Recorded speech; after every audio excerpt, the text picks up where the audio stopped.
আসসালামু আলাইকুম, আমি আরিফ আশরাফ ইমেজ কথা বলছি ঢাকা ডিজাইনের থেকে। আজকে আমরা এসেছি বসুন্ধরার জি ব্লকে। বসুন্ধরার জি ব্লকের 10 নম্বর রোডের একদম শেষ প্লটটি, যে প্লটটি সাউথ ফেসিং, সেই প্লটে আমরা আছি।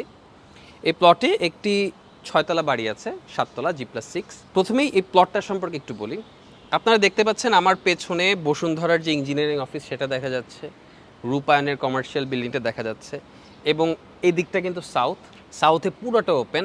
আমরা এআইইউবি দেখতে পাচ্ছি, আগা খান স্কুলটা দেখতে পাচ্ছি, মাঠটাও পর্যন্ত দেখা যায়। খুবই চমৎকার লোকেশন। এবং এই বাসার অন্যদিকে আমরা যখন যাব, নর্থ সাইডে যখন যাব, তখন আপনারা 300 ফিটটাও দেখতে পাবেন। এখানে যে 6টা অ্যাপার্টমেন্ট আছে, প্রতিটাই 2000 স্কোয়ার ফিট করে, একদম ভেতরে। দেন এটার সাথে একটা করে পার্কিং পাবেন। এছাড়াও এখানে তিতাস গ্যাসেরও কানেকশন আছে। এছাড়া যে রুফটপটা আছে, রুফটপেও একটা কমিউনিটি রুমের মতো আছে, এবং ছাদটা কিন্তু খুবই চমৎকার। এটা অনেক আগের প্লট। বিল্ডিংটা 2011 সালে কনস্ট্রাকশন স্টার্ট হয়েছে, 2014তে এটার কনস্ট্রাকশন শেষ হয়েছে। তখনকার সময় কিন্তু বিল্ডিংয়ের হাইট খুব একটা থাকতো না। আপনারা দেখতে পাচ্ছেন আমাদের সামনের বিল্ডিংটাও কিন্তু আমাদের বিল্ডিংয়ের চেয়েও নিচু। এটা G+5, আমাদের G+6। সো এটার উচ্চতা বেশি, যার কারণে ছাদের থেকে এটার ভিউটাও কিন্তু অনেক বেশি বেটার। প্রথমেই আমি আপনাদেরকে এই অ্যাপার্টমেন্টের একটি ট্যুর দিব। বেসিক যেই লেআউটটা এখানে আছে সেটা সম্পর্কে আপনারা তাহলে জানতে পারবেন। এই অ্যাপার্টমেন্টে একটি এলিভেটর আছে। এলিভেটরটি ইটালিয়ান, খুবই ভালো এলিভেটর। আমরা ইউরোপিয়ান এলিভেটর খুব কম দেখি বাংলাদেশে ইদানিংকালে, কিন্তু এটা যেহেতু অনেক আগের বিল্ডিং, এখানে কিন্তু ইউরোপিয়ান এলিভেটর আছে। খুবই ওয়াইড একটি সিঁড়ি আছে, এবং সিঁড়িঘরের যে উইন্ডোটা আছে সেই উইন্ডোটা দিয়েও কিন্তু আগা খান স্কুলটা দেখা যাচ্ছে। গর্জন কাঠের মেইন ডোর আছে এখানে, এন্ট্রি ডোরের ঠিক পরপর যে স্পেসটা, এটা হচ্ছে ড্রয়িং রুম থেকে উত্তর দিকের ভিউটা কিন্তু খুবই চমৎকার। আমরা 300 ফিট দেখতে পাচ্ছি। বসুন্ধরার প্রথম যে এন্ট্রি গেট সেটা দেখা যায়, ব্রিজটা দেখা যায়, এবং আইসিসিবি কিন্তু এখান থেকে ওয়াকিং ডিস্টেন্স। ড্রয়িং রুমটা পার হয়ে ড্রয়িং রুমটাকে আমরা এই বিমটা দিয়ে আসলে সেপারেট করতে পারি। ড্রয়িং রুমের ঠিক পরে যে স্পেসটি আছে সেটা হচ্ছে ডাইনিংটা কিন্তু বিশাল। ডাইনিংয়ের সাথে কিচেন আছে, এবং অন্য পাশে একটি কমন বাথরুম আছে। এছাড়াও খুব ছোট একটি নিশ এরিয়া আছে, যেই জায়গাটা আপনারা চাইলে ডাইনিং ওয়াগন বসাতে পারেন, অথবা চাইলে লন্ড্রিও করতে পারেন। আর এই বাসার লেআউটটা খুব সিম্পল। ড্রয়িং রুমের সাথে ড্রয়িং রুমের এক পাশে একটি গেস্ট বেডরুম আছে। আমার পেছনে আমার দুই হাতের দুই পাশে দুটো বেডরুম, তো 3টি ফুল বেডরুম।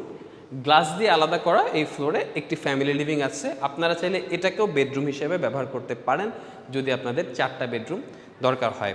4 কাঠায় 3 বেডরুমের সলিউশনটাই মোর স্পেশাস। আপনারা যদি এই গ্লাসটা খুলে দেন তাহলে কিন্তু দক্ষিণ দিকের বাতাস দক্ষিণ থেকে এসে উত্তর দিক দিয়ে বের হয়ে যেতে পারবে। আমরা এখন রুমগুলো দেখব। প্রথমে আমরা গেস্ট বেডরুমে যাই। একটি করিডোর দিয়ে গেস্ট বেডরুমে ভেতর দিকে ঢুকতে হয়, এবং করিডোরে ঢুকেই হাতের ডান দিকে আপনারা অ্যাটাচড বাথরুমটা পাবেন। গেস্ট বেডরুমে দুটো ফুল হাইট উইন্ডো আছে ক্রস ভেন্টিলেশনের জন্য, এবং পাশে যে বিল্ডিংটা আছে সেটা কিন্তু বেশ ভালো ডিস্টেন্সে আছে, এবং উত্তর দিকে কিন্তু বেশ ভালো দূরে গ্রিন এবং ভিউটা দেখা যায়। গেস্ট বেডরুম থেকে বের হয়ে এবং ডাইনিংয়ের সাথেই হচ্ছে কিচেনটাও কিন্তু বেশ বড়। 4 কাঠার একটি অ্যাপার্টমেন্ট বিল্ডিং হিসেবে এটার কিচেনটা বেশ ভালো রকমের স্পেশাস। এখানে একটি বড় উইন্ডো আছে, এখানে বেশ কিছু খালি স্পেস আছে জানলার এগেনস্টে। এখানে এই জায়গাটিকে আপনার স্টোর হিসেবে ব্যবহার করতে পারবেন। এছাড়াও একটি বাসার হেল্পিং হ্যান্ডের জন্য একটি লো কমোডওয়ালা টয়লেট আছে। এখানে কিচেন থেকে বের হওয়ার পরে কিচেন এবং ডাইনিংয়ের মাঝখানে এই বিম দিয়ে আমরা যদি চিন্তা করি, বেশ বড় একটি স্পেস আছে যেখানে আপনারা চাইলে অনেকগুলো ফ্রিজ রাখতে পারবেন। সো বাসায় ফ্রিজ রাখার স্পেসের কিন্তু কোনো অভাব হবে না। হাত ধোয়ার একটি বেসিনও এখানে আছে, তবে আমি প্রেফার করব আপনারা এই বেসিনটা এই জায়গাটায় নিয়ে আসলে এই জায়গাটাকে আরও বেটার দেখাবে। আর কমন যে টয়লেটটা আছে সেটা কিন্তু অনেক বড়, এটাও আপনারা ভিডিওতে দেখতে পাচ্ছেন। এবার আমরা সেকেন্ড বেডরুমটা দেখি। এই সেকেন্ড বেডরুমটা খুবই চমৎকার, মানে সেকেন্ড বেডরুম এবং মাস্টার বেডরুম দুটোই খুবই চমৎকার। ঢোকার ঠিক পরপরই একটি বাথরুম আছে, বাথরুমটা অনেক বড় এবং খুবই ভালো শাওয়ার জোন আছে। দুটি ক্রস ভেন্টিলেশন ফ্রেন্ডলি উইন্ডো আছে, যেটাতে প্রচুর পরিমাণে আলো এবং বাতাস আসা যাওয়া করছে, এবং বেশ বড় একটি বারান্দা আছে। এই বারান্দা থেকে অনেক দূর পর্যন্ত দেখা যায়। আর এই বেডরুমে খুব ছোট্ট একটি নিশ আছে যেই জায়গাটিতে আপনারা কিন্তু চাইলে আলমারি বা ড্রেসিং টেবিল এখানে বানিয়ে নিতে পারেন কাস্টম করে, এবং অন্য যে ওয়ালটিতে আছে সেখানেও আপনারা কিন্তু ফুল হাইট একটি ক্যাবিনেট বানাতে পারবেন। দুটো বেডরুমের মাঝখানে যে স্পেসটা আছে সেটা হচ্ছে ফ্যামিলি লিভিং।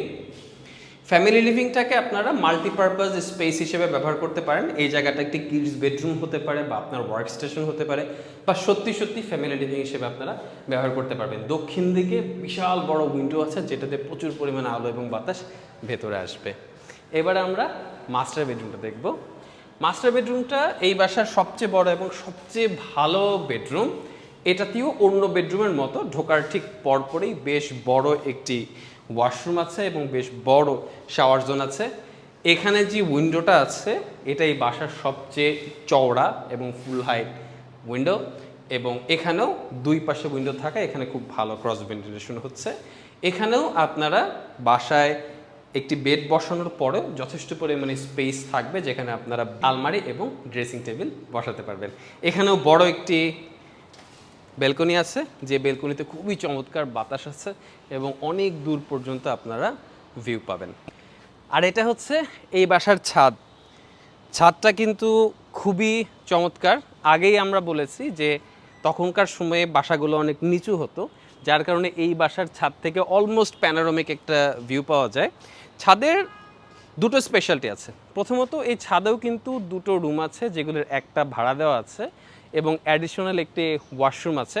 ছাদে আপনারা যদি কোনো প্রোগ্রাম করেন তাহলে কিন্তু এই ওয়াশরুমটা আপনারা ব্যবহার করতে পারবেন। এবং দ্বিতীয় যে বিষয়টা হলো ছাদে কিন্তু খুব ভালো একটি প্ল্যান্টেশনের ব্যবস্থা আছে। আপনারা চাইলে খুব ছোট একটা স্প্ল্যাশ পুল কিন্তু এখানে করতে পারেন এই জায়গাটাকে যদি একটু ফাইন টিউন করে নেন। তো এই ছিল বসুন্ধরার জি ব্লকে 10 নম্বর রোডের শেষ মাথায় 4 কাঠার একটি সাউথ ফেসিং প্লটে G+6 একটি বিল্ডিংয়ের ট্যুর। বিল্ডিংটি বাইরে থেকে আপনারা দেখতে পাচ্ছেন এবং ভেতরের একটি অ্যাপার্টমেন্টের ট্যুর আপনাদেরকে দিয়েছি। এই অ্যাপার্টমেন্টের সবচেয়ে বড় প্লাস পয়েন্ট হচ্ছে এটার লোকেশন, যেটা 300 ফিটের খুবই কাছে এবং আপনারা ভিউ দেখতে পাচ্ছেন। অ্যাপার্টমেন্টটিতে 6টা পার্কিং আছে 6টা অ্যাপার্টমেন্টের জন্য এবং তিতাস গ্যাসের কানেকশন আছে। তো অ্যাপার্টমেন্ট সম্পর্কে আপনারা যদি আরও জানতে চান বা অ্যাপার্টমেন্টটি ভিজিট করতে চান তাহলে ভিডিওর নিচে দেওয়া ফোন নাম্বারে আমাদেরকে কল করতে পারেন। নাম্বারটিতে হোয়াটসঅ্যাপও আছে, আপনারা হোয়াটসঅ্যাপেও দেশের বাইরে থেকে যোগাযোগ করতে পারেন। আর এই ধরনের ভিডিও আপনারা যদি আরও দেখতে চান তাহলে আমাদের চ্যানেলটি সাবস্ক্রাইব করুন। Thank you.